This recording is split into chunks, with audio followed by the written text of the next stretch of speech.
Kita dah sampai rumah nenek nombor 4.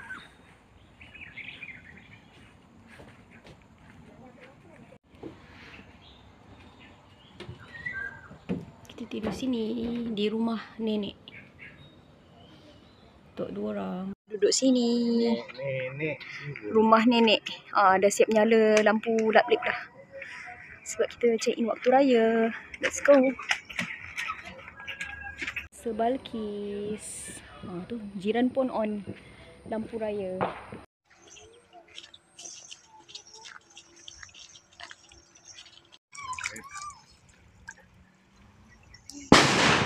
Bunyi mercun. Kita check in time raya.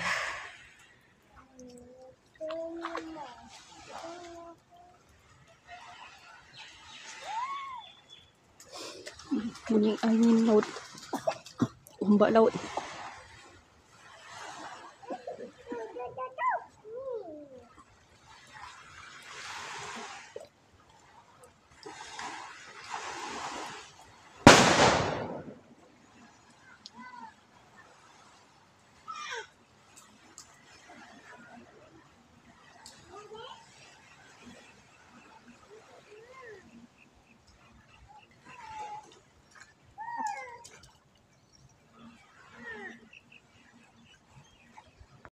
Okey, ni surau dia.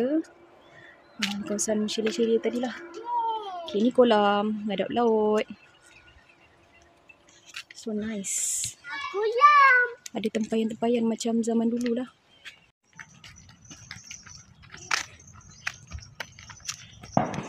Rasa macam berada di zaman Hang Tuah, Hang Jebat. Macam perkampungan zaman orang dulu-dulu. Kita stay dekat chalet ni, dekat Desa Balkis.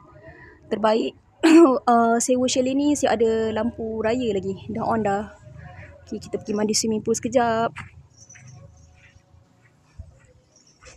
Konsep rumah-rumah Melaka.